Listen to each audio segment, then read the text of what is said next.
Chapter 3. The Emerald Shell. Hi, Harry. Agent Tally Dexter was standing slightly ahead of Director Harizanis. She beamed at the group descending from the aircraft. Director Harizanis swerved around her and approached Harry, his hand outstretched. "Welcome back, Harry," he said, pumping Harry's hand up and down. "Costas," Harry smiled, retrieving his hand.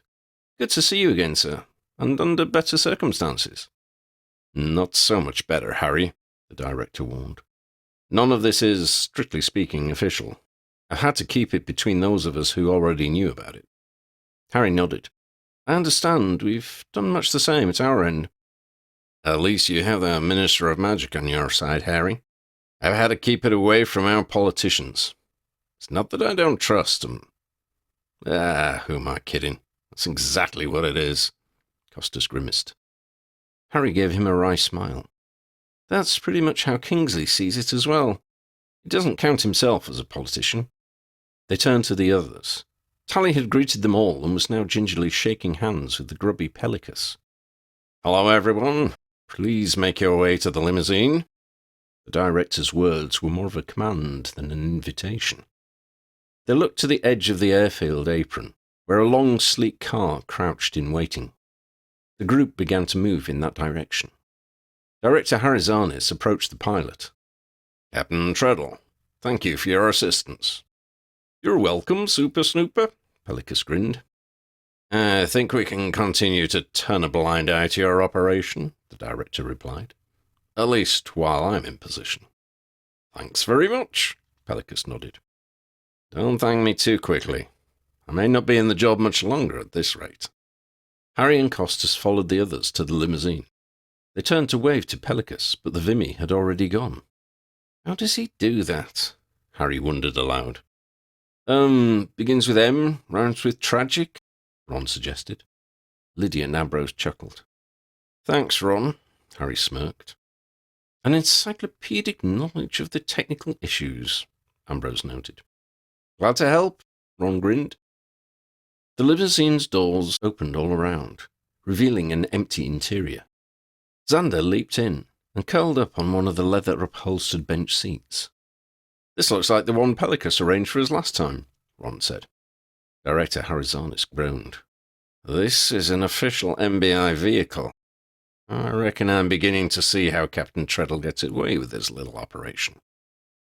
Once they were all inside and the doors were closed, the huge car set off smoothly.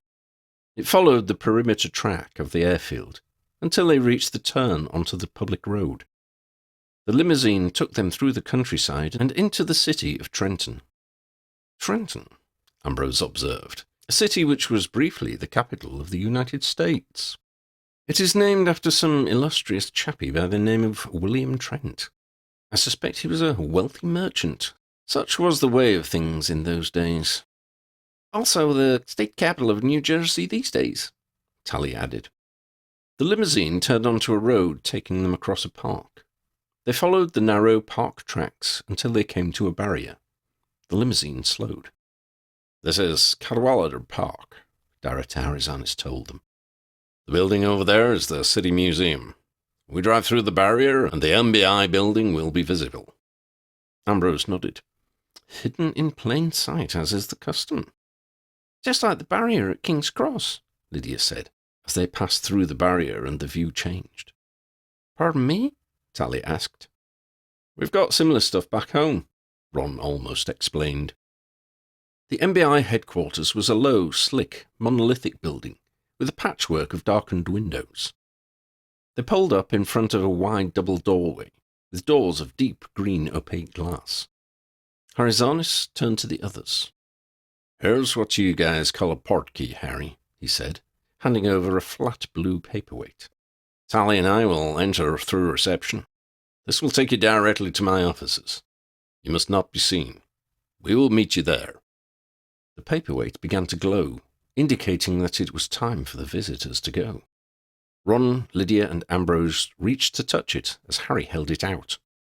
After a brief rushing sensation, they found themselves sitting on a carpeted office floor. Within a few minutes, Director Harizanis and Tally joined them. Lydia was perched on the edge of a chair, with Xander twisting his sleek body through her hands. Ron and Harry sat at a table, poring over a list of questions they had compiled to put to Eloria Rakison. Ambrose was behind the expansive desk, luxuriating in the director's reclining chair. He was examining a cigar case he had fished out from a desk drawer. The director grunted. Confiscated from Gretzky again. Hard to believe a commandant in the MBI would have such a problem following rules. Oh, I don't know, Ambrose mused. He's a leader. Not used to following, you see. Horizonis narrowed his eyes. Ambrose rose from the director's desk. There are a couple more people to join us, the director told them all. Then we should proceed, if that's okay. They all looked in Lydia's direction. She swallowed. She sighed. The sooner the better, I suppose. There was a knock at the door. The director's personal assistant spoke from outside. Commandant Gretzky and Agent Dexter to see you, sir. Send them in, Alice, if you would, he called back to her. The door opened, and Commandant Gretzky rumbled into the office. Tally's twin brother Toby shuffling after in his tracks. Commandant Gretzky, Toby, great to see you again, Harry greeted them. Lydia smiled. Xander eyed them imperiously. Ron grinned. The director nodded in their direction. Ambrose stepped around the desk and was the first to shake them by the hand. Now that we're all here, ladies and gentlemen, Horizonis announced, if you would please follow me. He drew his wand and touched it to the front of what had appeared to be an ordinary filing cabinet. The wooden drawer fronts seemed to melt and reform into a door. He opened it, revealing a corridor. At the far end they could see a formidable iron door, braced and riveted such that it looked to have been constructed in a shipyard. They followed Horizonis into the corridor. Lydia gripped the reassuring warmth of her cat.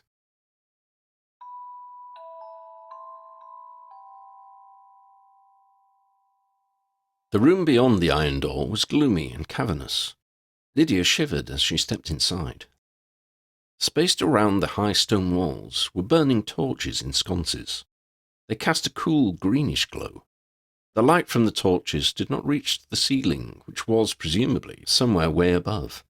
On a raised plinth in the centre of the 50-metre square floor stood the egg. It balanced on its end slightly above the surface, looking as though it were suspended by an invisible cord. At each corner of the plinth, torches stood in high stands, lighting the egg. The figure of Eloria Rakison could be seen inside the egg, unmoving. The group paced across the floor towards the plinth.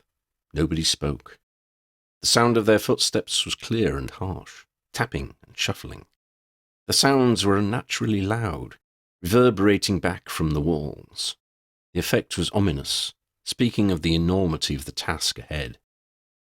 As they arrived at the edge of the plinth, Director Horizonis cleared his throat.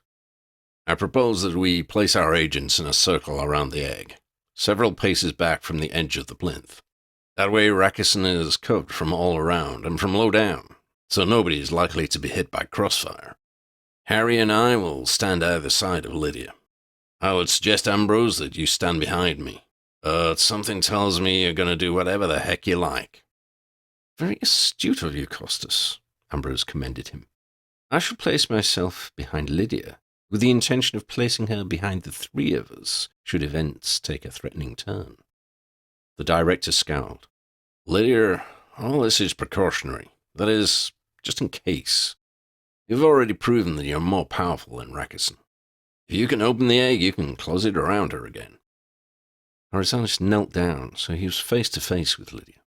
He smiled and stroked his finger on Xander's head. Xander looked up serenely from where he lay in Lydia's arms. Remember, Lydia, the grizzled director said with real warmth, there is nothing here you have to do. You are doing us a favor. If you can release her long enough for us to question her, that will aid our cause.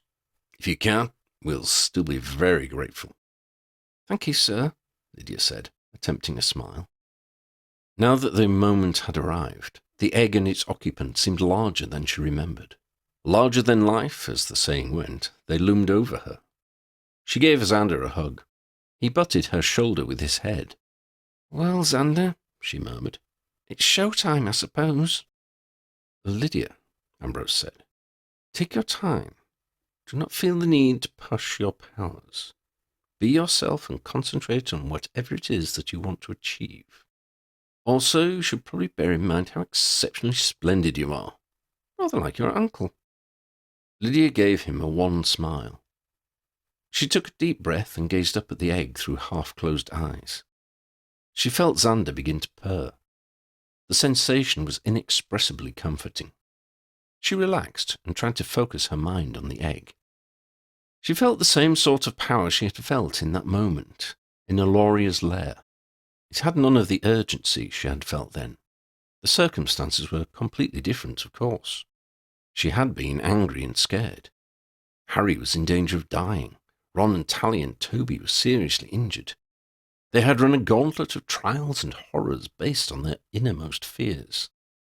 Despite the differences, she recognized the power, the taste of the same magic she had cast then.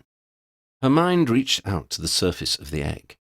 She let the power of her magic flow from her and Xander, down the connection she had made with the egg. She felt it move out from them and touch the egg.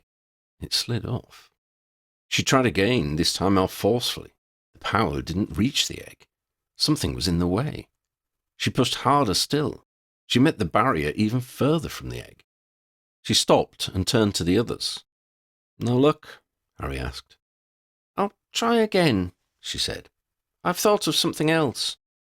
She turned to the egg again and reached out with her mind. This time she sent the power as gently as she could. It caressed the surface of the cage. She let it lie on the egg for a few moments, then let it gently flow around the egg's curvature. Still there was something preventing her. It felt as though the egg had a slippery coating. Power would not go where she wanted. It swirled and skidded over this frictionless outer shell. She tried for some time to probe the surface of the egg for cracks, weak spots, or irregularities. She came across nothing she could use. In a last desperate bid to open the egg, she pushed as hard as she could with her power, trying to crush it, crack it, pierce it. Nothing worked. The slippery coating she could feel was stronger than she was. It pushed back harder, the harder she tried to penetrate it. She stepped back and sagged, dropping her power. Sorry, she said, turning to Harry and the others. Nothing I've tried works. Something's stopping me. Maybe later you could, Harry started to say before Ambrose cut him off. Harry, I believe that Lydia should become more accustomed to her powers before making another attempt. Mr. Ward, Tally began, but Ambrose cut her short as well. Tally, if she's unable to open the egg, how can we expect her to recapture Aloria, should such a thing become necessary? We watched on helplessly as Miss Rackison disappeared, not disapparated, from Hogwarts. Those charms around the school are centuries old, I have read. You cannot know for sure that she would not do the same from here. Lydia is currently our best and our possibly only hope of controlling Aloria in order to question her. I am proud that Lydia wished to help and was prepared to try. However, as I feared, it has proven that she would be best served by attaining some level of academic competence before another attempt. Tally looked at Harry, then at Toby, then back to Harry. Harry dipped his head a little, then nodded. It's just that, well, the trail's going cold, Tally said. Back home, the suspected Death Eaters we didn't catch seem to have disappeared without a trace, Harry complained. The only thing we have against them is that they disappeared. That's not evidence in the eyes of any court. Ambrose knelt down next to Lydia and put a hand on her shoulder. He smiled and stroked Xander's cheek with his other hand, as the cat looked out from her embrace. I am sorry if it seems that I've been against you, Lydia, the old man smiled. I have not. I have only been concerned for your welfare. Some time at Hogwarts will give you the confidence and control you need. We shall try again when you are better prepared. Lydia nodded as her uncle stood and turned to the group of lawkeepers. Ron took a deep breath. I agree with you, Ambrose. Asking Lydia to do this now is like asking her To ride a dragon without telling her how to land. We did it, Harry noted. Yeah, but we were older, Ron protested. Now, I don't know about you, but I was convinced we were going to die. Tally bobbed up and down a little. That was the escape from the bank, right? Agent Dexter, Gretzky growled. Sorry, sir, but... Sorry, she muttered. Gretzky's mouth briefly turned up at the corners. I will need to report back to my... Director Harizanis began. I'm supposed to call them superiors, but sometimes tormentors feels more appropriate. Harry probably knows that feeling. The director looked at Harry, then at Gretzky and the two field agents. I presume you three know better than to ever repeat a word of that? Yes, sir, they chorused. Well, you should say the things we say about you, sir, Toby chimed in, a fraction of a second before his twin sister stamped on his foot.